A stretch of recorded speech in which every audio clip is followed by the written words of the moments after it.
Somaliland, a land that defies misconceptions and exposes the hidden truths buried in history. Once a British protectorate, Somaliland gained its sovereignty on June 26, 1960. The international community didn't waste a moment in recognizing this new nation. Over 35 countries, including influential members of the United Nations Security Council like China, the United States, and the United Kingdom, quickly acknowledged Somaliland's independence. It was a proud moment for the people and their newfound nation. Over 30 states sent congratulatory telegrams to the Somaliland government welcoming it to the Comity of Nations. But here's where the story takes a disturbing turn. Soon after, there was talk of a merger between Somaliland and Somalia, aiming to create an ethno-national state called the Somali Republic. However, due to legal blunders, this merger never materialized. Contrary to popular belief, in 1960 it was Somalia that merged with the already recognized state of Somaliland, while Somalia itself was under a United Nations trusteeship.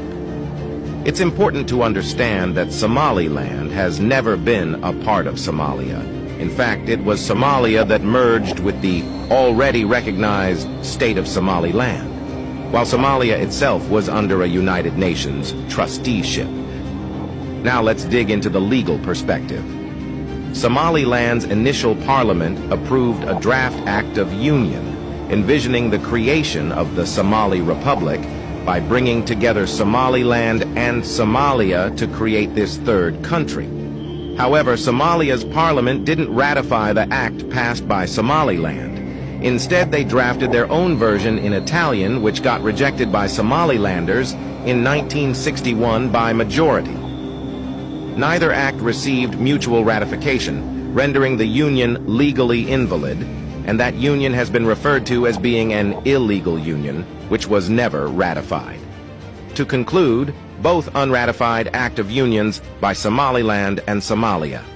So, in essence, the Somali Republic never truly existed as a legitimate and fully functioning state, yet Somalia attempted to assert itself as the legal successor of the state of Somaliland. This claim, however, is flawed and misleading. In fact, the former president of Somalia, Adan Ade, even registered the UN seat as the Somali Republic, which originated from the state of Somaliland independence. This act can be seen as a fraud perpetrated against the state of Somaliland. To this day, Somalia continues to use the credentials of Somaliland